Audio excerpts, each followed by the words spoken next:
What's up, guys? My name's Dean, or as most of you know me, Twisty, and it is time to wrap up round 7 of the AFL season. I was like, I can't count there. Anyway, let's take a look at the ladder to begin. North Melbourne on top, 7 and zip, followed by the Cats and the Swans, both with just the one loss between them, and the Dogs rounding at the top 4 on percentage. Hawthorn are 5 and 2, and they are on 99%, so they're still below 100%, and they've got 5 wins to their name. Unbelievable stuff there. Let's take a look at some of the games and actually get into a little bit more detail of what actually went down this week. So the first game was Friday night. I was there. I've actually got a video of me there. Click on the screen somewhere. Maybe it's not up yet. Maybe it is. Anyway, the Tigers lost by 46 points to the Hawks. It was probably Richmond's best game of the season. Take the last quarter out of that scenario. Vickery kicked 3, should have had 5. Rewalt kicked 3 as well, and Miles was probably one of the Tigers' best players, kicked a couple and had 24 touches. Dustin Martin was also very good as well. For the Hawks, Bruce kicked 6, 3 of them were in the first quarter. Gunston had 4, and Puopolo ended up with 3 goals as well. Billy Hartung and Jordan Lewis was very influential in that last quarter, stoushing of the Tigers. So this was a really good game, I think, for Richmond supporters to show, like, look, we're not terrible. We kind of are terrible, but there is sort of light at the end of the tunnel. And I think when Hardwick says, Richmond has to take one step back to go forward, we're playing 4 19-year-olds on Friday night, and that's so many young kids. Plus, I think we had 8 players who were in their second year or below. So you just look at that, and you see, well, they're a pretty young side, and obviously they're going to take, a little bit of time to get their improvement. Some of them are starting to find their legs now. You look at Corey Ellis, he was a really good player on Friday night, and I think you're starting to see some of that improvement. Richmond were playing with probably their, C-grade defence, I think. You're missing your top 3 defenders with Rance, Asprey, and Grimes. So when the bloke who's playing on the half forward last weekend, Troy Chaplin, was your fullback, I was pretty surprised we were able to hold out for 3 quarters. So McIntosh also did very well in the back line as well for the Tigers. But you get Rance and Cochin back next week against the Swans. Should look a bit better. We'll wait and see until then. But let's move on to Saturday now. Good win for the Hawks, by the way. Very, very good. They got smashed the first 3 quarters in contested ball and clearances. In the last quarter, they completely flipped that on its head, and that's where they pretty much won that game. But let's move on to Saturday. Collingwood, 15-point winners with the Blues. 3 on the trot for them after being zipping 4. For Solo kicked 4. Moore kicked 3. Jesse White had a couple. Pendlebury was probably close to best on the ground, not quite best on. For the Blues, Casbolt kicked 3-1. That's pretty accurate for him. Everett kicked 3, Gibbs kicked 3, and Paddy Cripps had 29 disposals. He was probably the best player on the ground for the Blues. But definitely look at Brendan Bolton, and he's definitely the best man for the Carlton coaching job. He's done so good in the time that they have just been there. Who do they play next week? Let me have a look. Carlton come up against Port Adelaide next week. I'm not sure where that's played, I think that would be at home for the Blues. So, they got a sneaky chance of winning that one. It's at Etihad Stadium next weekend. I'd like to see how they go in that game, considering they've beaten, 3 subpar opponents in, Fremantle, who was last week. They beat Essendon and now Collingwood. So, if they can beat a Port Adelaide side, it's definitely signs that they're really on the right track, and good things are coming for the Carlton supporters in the next couple of years. So get excited if you're on them. The Cats and the Eagles, Geelong won by 40 odd points, 44 points. Motlop was close to best on, but Selwood was outstanding as well, 35 touches. And for the Eagles, they had a really dirty day. Did not have very many players do a lot. Kennedy kicked 3, but he does that every week. Darlin kicked 3 as well. And their road troubles continue. But you look at who they've played on the road. They've played Hawthorn, Sydney, and Geelong. So you look at West Coast form on the road, and they played those 3 teams. You go, they're the cream of the crop of the competition. They're not going to lose to too many other sides on the road, if any. So that's only going to hurt them maybe come finals time. would be the only thing that would hurt them. But moving on, Geelong very good. They will definitely be top 4. Could be minor premiers. Watch that. Sydney play Essendon. It was a pretty competitive game for the first half. I think the second half, really, the Swans stepped it up. Buddy and Heaney kicked 11 between them. Buddy could have had 9 if he was a little bit more accurate. I think he missed one at the end that everyone was wanting. 13 between the two, so Hutto could scream that out. But it was an 81-point win in the end. Zaharakis has been the Dons' best player. He'll win their best and fairest at the end of the year, provided he doesn't get injured. And Kennedy, 40 touches. I think he had 26 handballs out of those. So I wouldn't be able to get 26 handballs in one kicking session. So pretty good stuff from JP Kennedy there. Sydney just trucking along nicely. Just keep going. Keep on keeping on. And they'll be definitely there in September as well. The Suns got smashed by Melbourne after it was 5 points the difference at half-time. And it ended up being a 73-point win to the D's.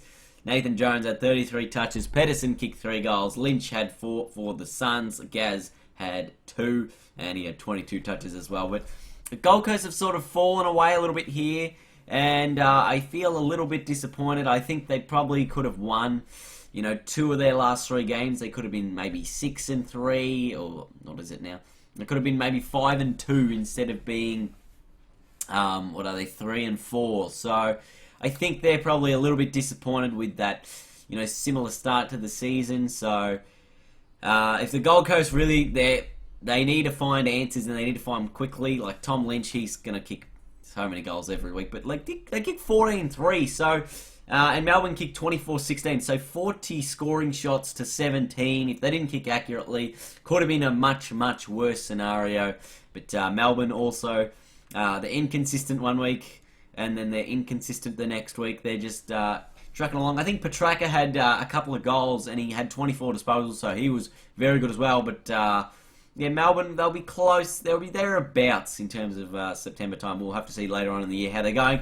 Match of the round, the Dogs and the Crows. Saturday night, the Dogs, 15-point winners. I heard a lot about the umpiring in this game. I only watched the last 3 minutes. I think I watched the first half and then the last 3 minutes. So I definitely missed the chunk of the free kicks. I think one umpire had 17 free kicks to the Dogs, 1 to the Crows. Surely that's not on in any stage. It's probably the ones that the umpires miss rather than the ones that get paid that you get more frustrated about. I know that, like watching football over the last few years, the holding the ball decision is such a frustrating rule. And even more so in the St Kilda and North Melbourne match, but I'll get to that in a second. But, 15-point winners the Dogs. Jakey the package. Stringer kicked 4. And Jenkins kicked 8 straight. But Jenkins gets a lot of goals, like over the back in the goal square. But, yep, good revenge for the Dogs over the Crows after that Elim final loss last year. So they'll be very pleased with their efforts. Now, we look at the other Saturday night game, and that was also a pretty interesting one. The Dockers and the Giants, 3-goal win to the Giants. Stevie J kicked a couple. I think he's in the Coleman race at some stage. Let's have a look at that just after this game. But we look at Chris Mayne kicked 3. Ballantyne kicked a couple, and Lachie Neale had 33 disposals for the Dockers. But they had a much better performance, the Dockers. The Giants, it was always going to be a tough ask to travel over to Perth, but they got their first win in Perth. Josh Kelly's really come into his own this year as well, had the 26 touches in. And for me, the Giants, they're a side that I think will be in the top 4. I think they're very close to getting into that top 4 position. So I think that they can get that done. Now let's have a look at the Coleman Medal race. Big Bud on top over Lynch. Leapfrogged him after kicking 6. Lynch only kicked 4 this week. Jenkins went into 3rd spot after kicking 8 goals this week into 23. Jared Waite, Eddie Betts, Josh Kennedy and Jack Riewoldt also somewhat in the race. Although, Jack Riewoldt's 10 goals behind the Big Bud. Still plenty of time to get it back.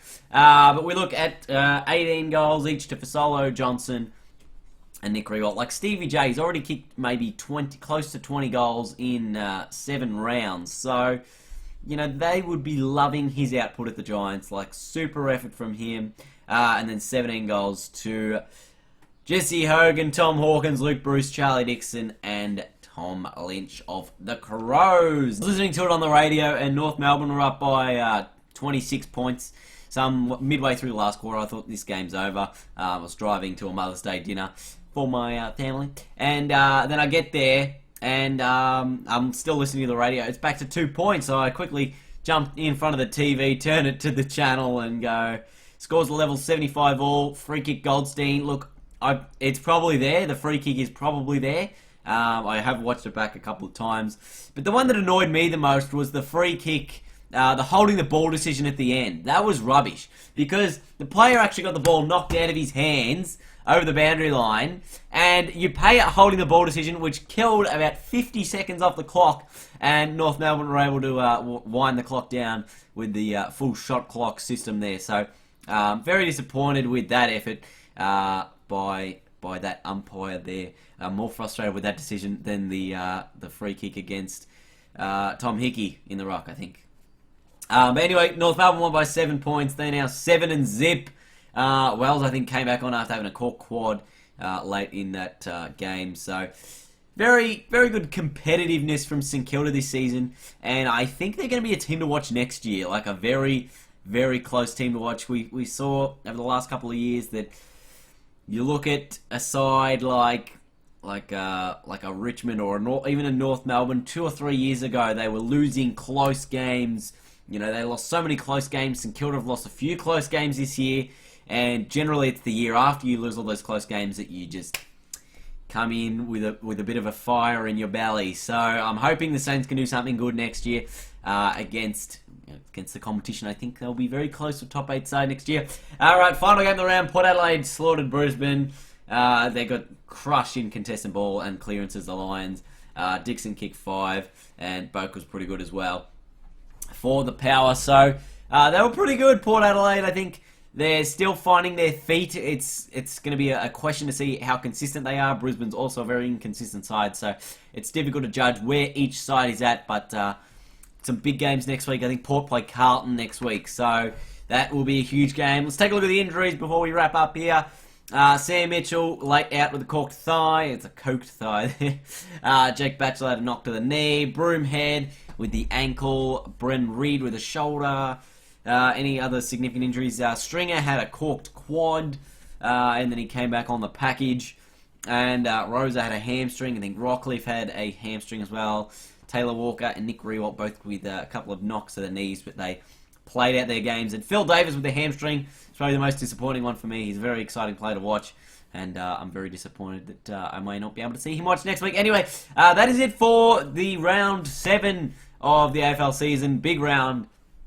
Once again, it's going to be an interesting thing. They say that the ladder doesn't change after round 7. It's generally only 1 or 2 changes out of the top 8. Last year, at the end of round 7, the 2 sides that came in were Richmond and I think, who else was it? What am I looking at here? I'm looking at the ladder from last year. North Melbourne and Richmond were 9 and 10 at this stage last year, and the sides that went out were the Giants and the Pies, who were in 5th and 7th position last season. So it'll be interesting to see how that goes this year.